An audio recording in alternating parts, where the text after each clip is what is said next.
All right, guys, we are on the Happyrun G70 Pro. That's the dual motor bike. This thing is supposed to be a beast. They're claiming online that this thing can do 36 miles an hour tops, and peak power between the two motors is 5,000 watts. That sounds pretty crazy. Now, these are 48 volt motors that we'll go over here in just a few minutes with a 33 amp controller. I'm going to be real curious to see how fast this goes, because just playing around on it up and down my driveway, I got this thing up to over 24 miles an hour on pedal assist 3.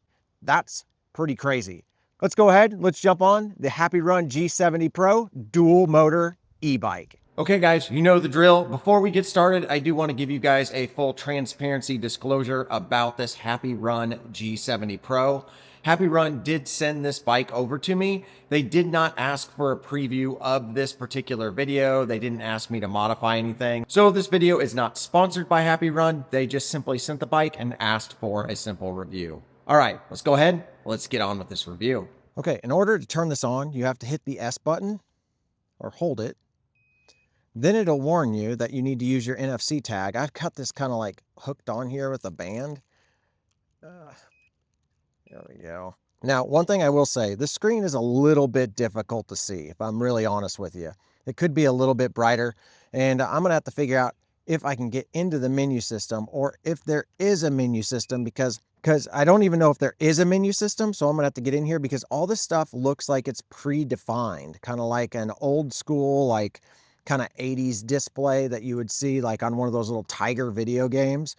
But with that said, let's go ahead and let's get started. I do not see a way to actually switch this between dual motor and single motor. And I know for a fact we are on dual motor right now.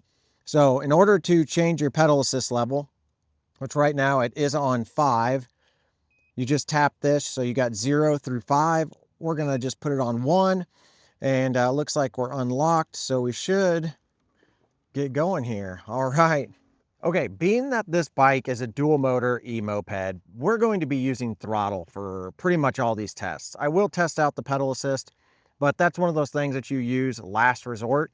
And I think everybody's going to be buying this bike to use it with throttle. So that's the route we're going to go. We're going to start out in pedal assist 1 and kind of see what each pedal assist will get us up to. All right, so here we go. We're in pedal assist 1. It's going to do some throttle. It does accelerate very quick.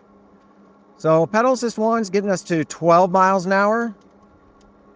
Pedal assist 2. Lots of juice, guys, lots of juice. 15 miles an hour. 3. 21 miles an hour. 24, there's the 24 that I saw before. Let's get around this roundabout here. I have a feeling this is going to go a little faster than the speed limit. Get it up to 24 again, switch to 4.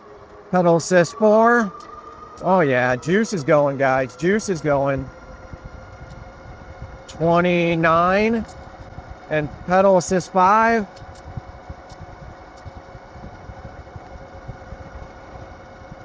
31. Let's see if it'll go faster. They say 36.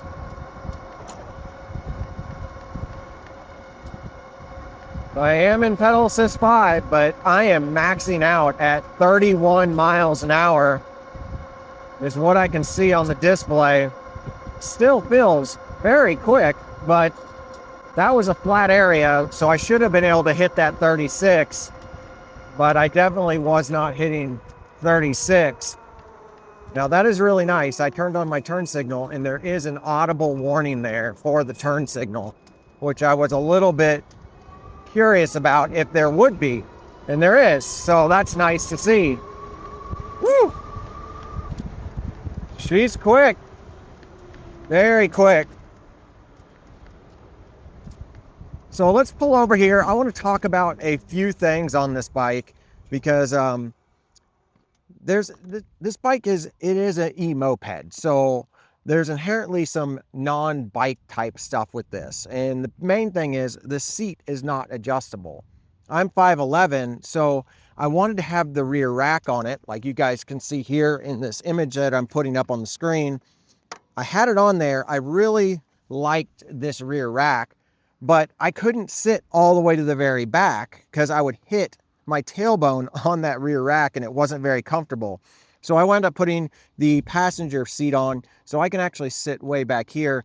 And being 5'11", that's more comfortable to me to be able to kind of stretch my legs out. Because whenever you're on one of these e-mopeds, it definitely shrinks you down quite a bit.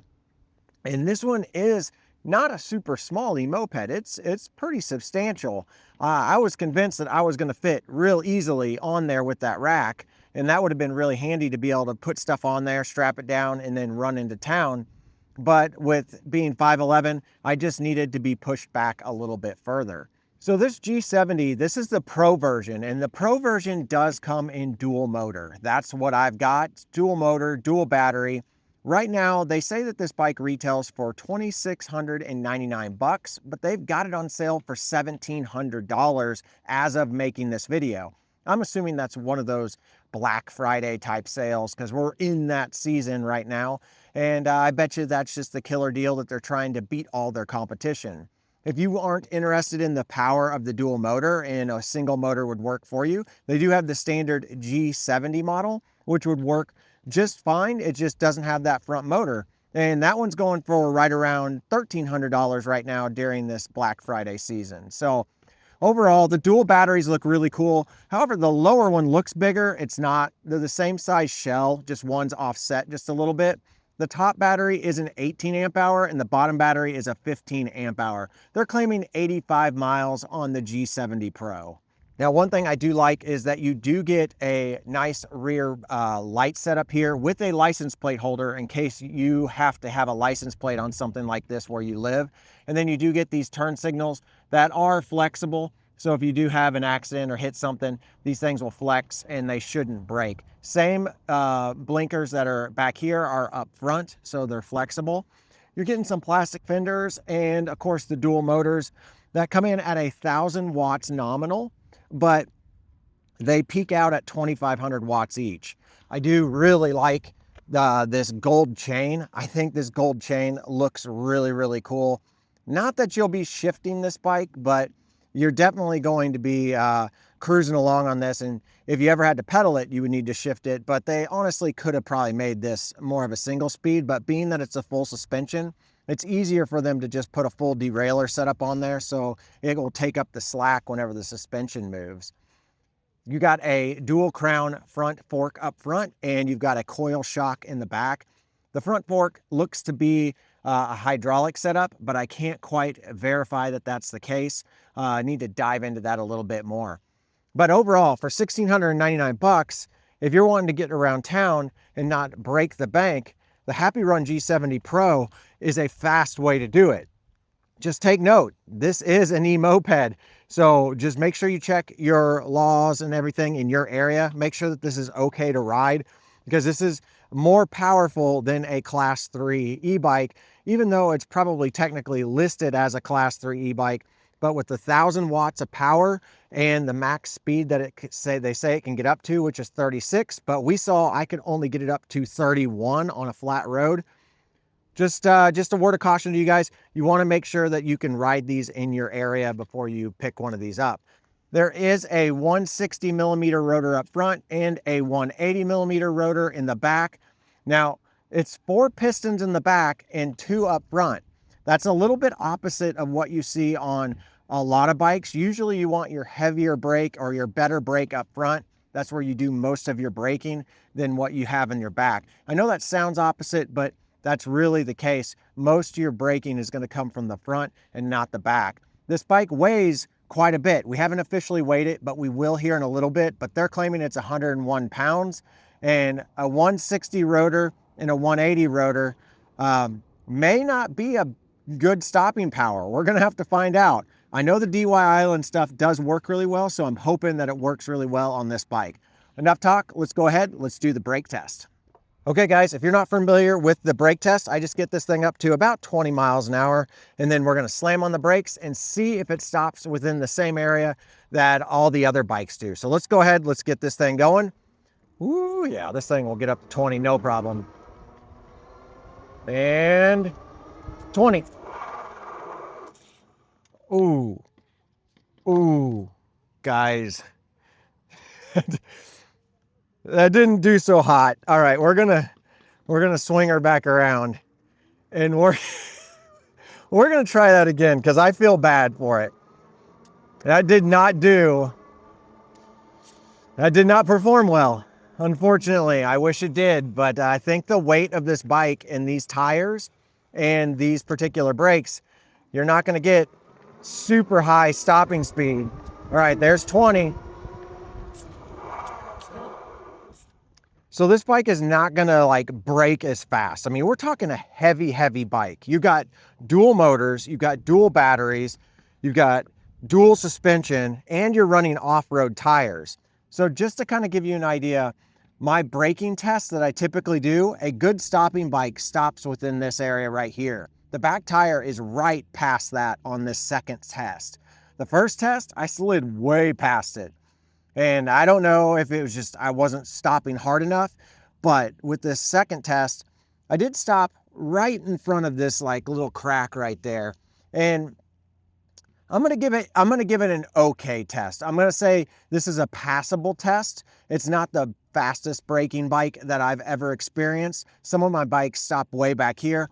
I have had bikes go even further than what the Happyrun did here. So overall, decent stopping power, nothing to write home about, but I was kind of expecting that with a 160 mil rotor on a bike that's this heavy.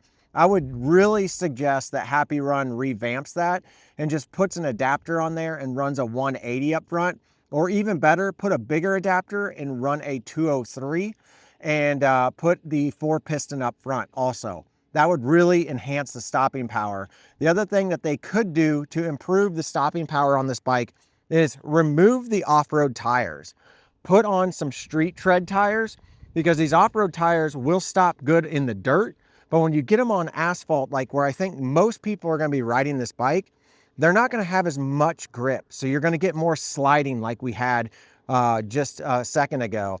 If they put road tires on there like we see on the Aventon Cinch, I bet you this bike would stop a lot faster. The downfall is I think road tires cost a company a lot more money. So that's why you see a lot of these off-road tread tires on a lot of these bikes that you typically wouldn't ride off-road. Now, being that it's full suspension, you could, but because of the weight of this bike, I don't know that you would really want to ride it that much off-road. I don't know that it would be super comfortable. I picture this more of a cruising around town, trying to get from point A to point B, running errands, doing Grubhub, all that kind of stuff. So that's the brake test. Let's go ahead. We're going to do a sensor switch test. This we typically wouldn't do on a bike of this style. But I want to try out the cadence sensor. So this is a cadence sensor that is on here, and it's basically going to detect pedal revolution. And we're going to see how quick it will switch between throttle to pedal assist to throttle. So let's go ahead, let's get a little bit of juice on the throttle so we can get some speed going. And then I'm gonna go ahead and pedal. Okay, it took a couple turns, throttle. Okay.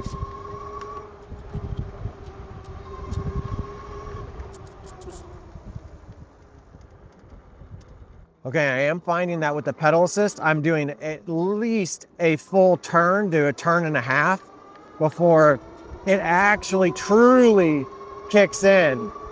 And that's okay. I don't expect this bike to have amazing pedal assist. That's not what this bike is about. This bike is about throttling. And having that there as a backup to use, well, that's fine.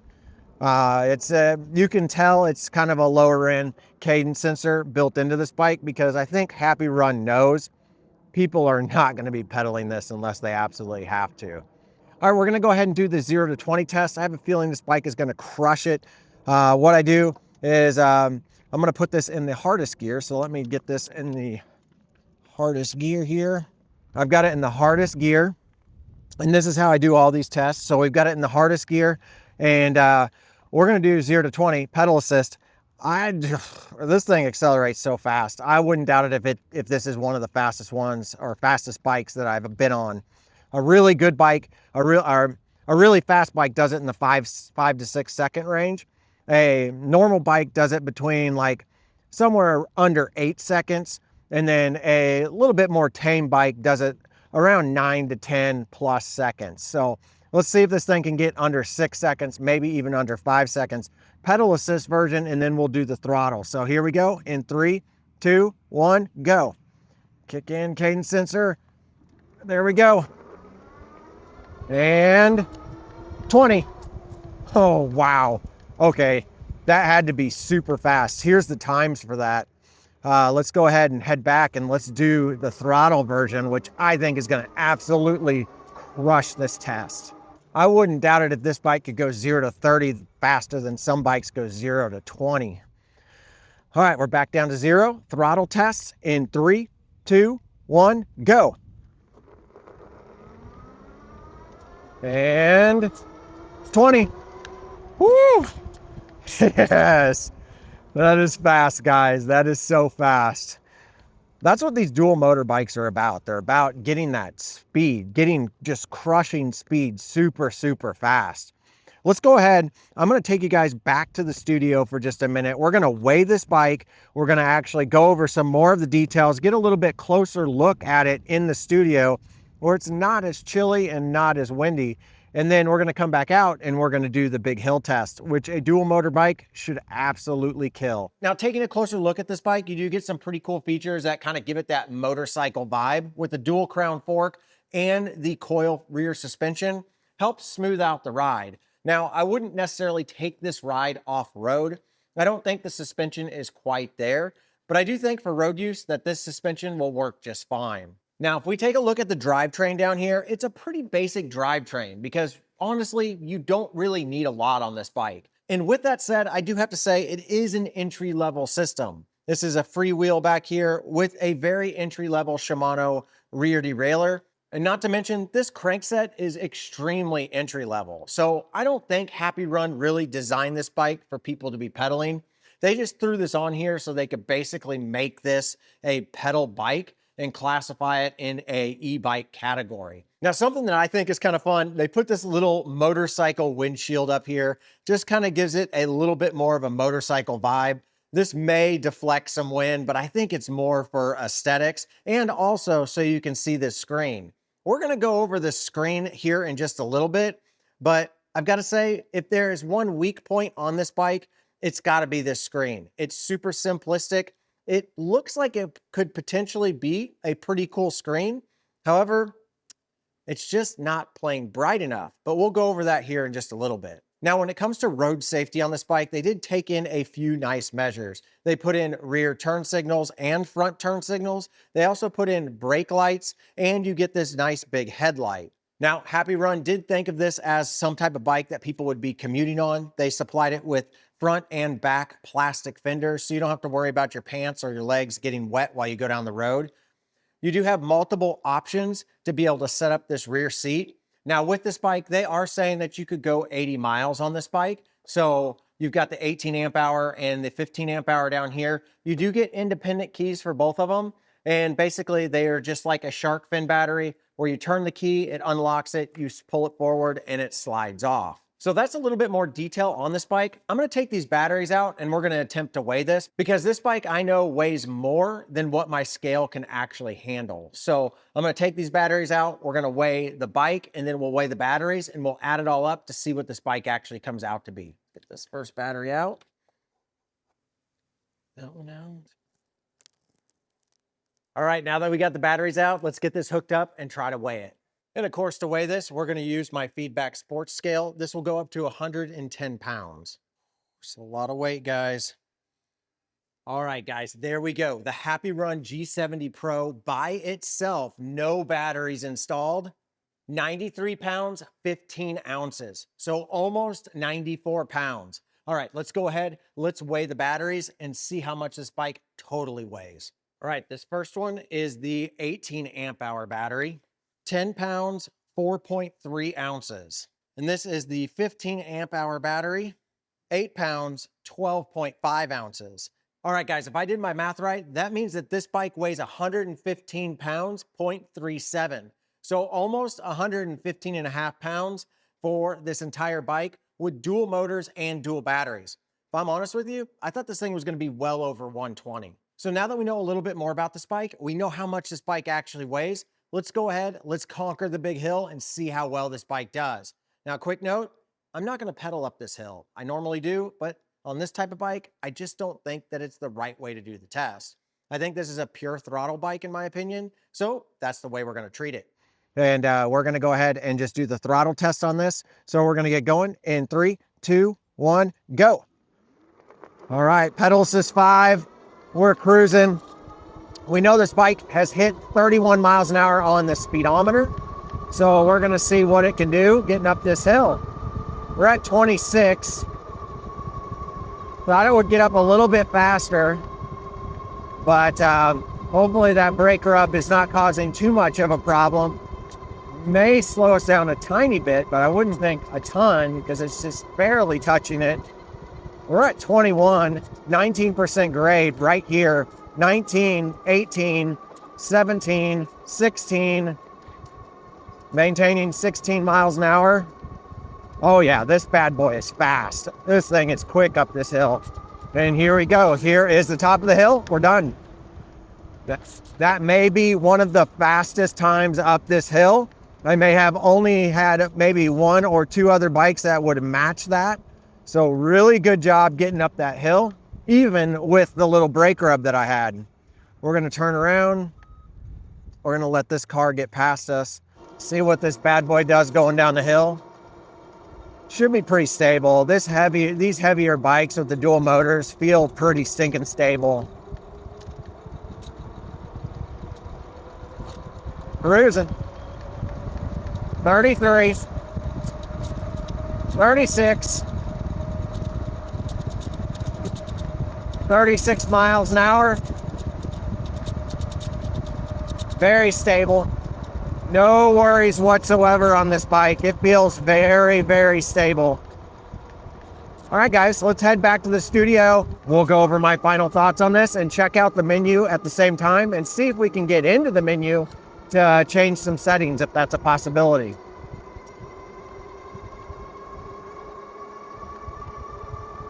All right, guys, so we saw that the G70 Pro conquered the big hill with no problems whatsoever. So if you live in a hilly area, yeah, this bike might be the one for you.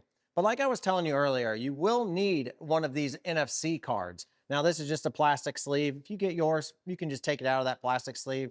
You can put these in your wallet or you can just put it in your pocket, but you will need this to actually start the bike. Let me show you how this works, and let me show you if you can get into any menu system on this. All right, on the G70 Pro and probably the regular G70, this is your screen. It is basically predefined. As you can see, it's got basically little spots in the screen that will light up. So this technically isn't like a traditional screen. This is something like what you would see in an old Tiger video game from the 80s and 90s, but it is colored. I do have to give them credit. They did try to make it look really cool. To me, this looks really Knight Rider-ish. So I give them that, but I do wish that it was a little bit brighter and you might be able to see what I mean. So in order to start this bike, you're going to hit the little S button on the side that's actually going to change your speed. Just hold it down. It'll come up. Then it'll warn you that the NFC needs to be touched to the screen. So then you just touch that to the screen. Now your bike is unlocked and you can verify that right there. So this is where the NFC sensor is, I believe. That's probably why they put the logo over there. Looking at the screen here, you do have this like kind of little gauge that will kind of just move up and down as you go. And then you've also got your speed, and then you've got your pedal assist level. As you go through this, you just press the S button and it moves up and down each time. So there is no up and down button. It's strictly just the S button to move through your speeds. You do have a tripometer right here, and that Happyrun, the logo, lights up. You do have some information here. Looks like it's got a warning light, a temperature light, a maintenance light, and then there's some other light right there that I can't really tell what it is. Luckily, it's never turned on. And then you have your battery right here. You don't get any kind of percentage at all on this. You just get battery bars. And if I'm 100% honest with you guys, this is pretty difficult to see in the bright sunlight. I do think this is one area that Happyrun could really upgrade these bikes by just changing out this entire display, in my opinion. Now, if you turn on your headlight, that will turn on. It takes a second for it to do that, but that will actually turn on. Whenever you turn it off, it will turn off. And then you've got your left and your right turn signals. They flash and they beep. And you can do flashers if you hit them both at the same time, but you will have to hit the button to turn them off. And then you do have a horn. It does look like it has some form of cruise control. However, I couldn't ever get that to activate on my rides, but I imagine that there is a way to actually get the cruise control to actually activate. Now to power it off, you just hold down the S button and then it's powered off. So there you go. That's the Happyrun G70 Pro. Pretty cool little bike. It's got some little quirks to it, but overall it's super fun to ride. And if this is the style of bike that you've been looking for, well, it's a really good price for a dual motor, dual battery bike. And I think if you're looking for an eMoped that's similar to this, you're gonna have a ton of fun on this particular bike. Now they do have a G70, which has a single motor in the back and a single battery. But if you want the full power, you're gonna have to go with the G70 Pro. Both of those bikes, as of recording this video, are on sale. I believe the G70 comes in right around $1,300, and this one comes in right under $1,700. So if you want the faster one, G70 Pro. If you want something that's a little bit more tame, probably doesn't go as far, the G70. But if you guys want to pick up one of these bikes, I'll put some links down below where you can check out their website and get a little bit more information on this bike or maybe some of their other bikes. And if you guys like this video, hit the subscribe button and hit the like button. Leave me a comment. Have you ever ridden an eMoped like this, or have you ever ridden a Happyrun bike before? This is my first time riding a Happyrun bike, and I felt like it made me pretty happy. I think it's a pretty sweet bike overall. But if you guys want a little bit more and some behind the scenes access, then go check out my Patreon, Mike's Unlocked Garage. Over there, you can support this channel and my other channels for as little as $3 a month. It comes out, helps out this channel, and I throw in some behind the scenes stuff. I throw out the videos a little bit earlier to you without commercials for a while. So there's some benefits over there for as little as $3 a month. And if you're enjoying this content, I would greatly appreciate it if you became a member over at Mike's Unlocked Garage. Okay, guys, as always, get out there and ride your e-bike.